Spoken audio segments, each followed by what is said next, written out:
Good day mga kaliskarte at ngayong araw na ito ay samahan nyo kami sa aking pagluluto ng aking paboritong tauge de bonjour.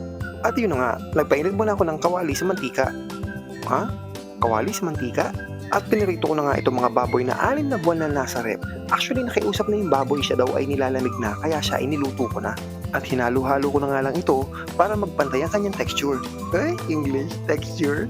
Marahil yung iba sa inyo ay nagtataka bakit inuna kong igisa yung baboy kaysa sa bawang at sibuyas.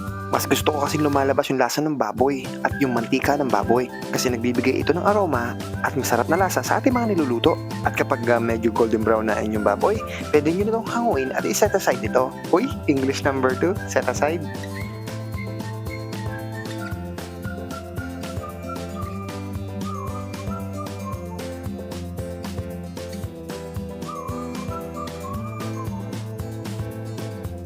At dito nga, ginisa ko na ang bawang. Halo-haluin nyo lang ito hanggang sa maging golden brown, katulad ng ginagawa ko. Ang bawang kasi nagbibigay ng masarap na aroma at masarap na lasa sa ating mga naluluto.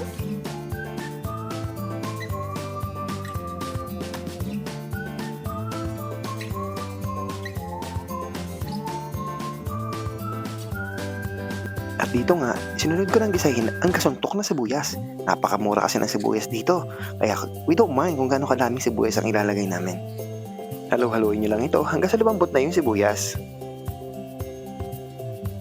At dito nga isinunod ko na yung mga kamatis. 1 o 2 kamatis lang pwede na. Halo-haluin nyo lang ito hanggang sa malamog na yung sibuyas, kamatis at saka bawang.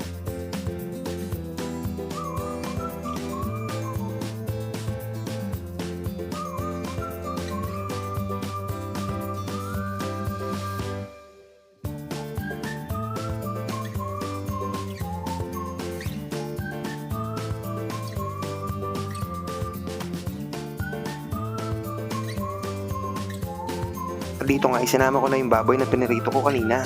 Mas maganda kasing prituhin mo muna yung baboy bago mo ito isahog sa inyong niluluto dahil nakakamenos tayo ng oras sa pagpapalambot ng baboy.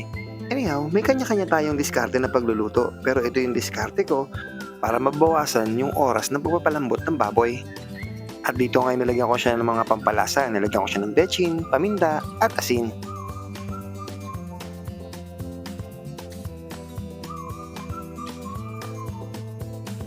Halu-haluin lamang natin ito. At kapag na-mix na natin na maayos, lagyan natin ito ng tubig galing sa Kalumpang River. At dito nga hinatulan ko na ang sabaw kung may lasa o wala. At sa tansya ko nga ay ayos na, pwede na ito. At dito nga inilagay ko na ang pak choy. Itong pak choy ay pinsan ng pichay. Mas gusto ko ito ilagay kaysa maglagay ng repolyo, carrots at baggy beans. Halu-haluin nyo lang ito hanggang sa maluto ng konti yung pak choy. Huwag nyo masyadong lamugin. Mas masarap kasing kainin yung pak choy pag medyo malutong. Pwede kayo magdagdag ng tubig kung gusto nyo ng medyo masabaw. At dito nga ay nailagay ko na yung tauge. Pagpasensyahan nyo na kung hindi nyo nakita ko paano ko nilagay yung tauge. Ay namatay yung cellphone, nalubat. Halu-haluin nyo lang ito. At dito nga ititikman ko na uli ang sabaw kung may lasa na. Lagi po natin tatandaan kapag tayo po ay nagluluto ng gulay, ito po ay nagsasabaw o nagbibigay ng kusa ng tubig. Kaya may mga possibility na iniluluto yung gulay ay medyo tatabang. At ito na ang ating tauge de bonjour.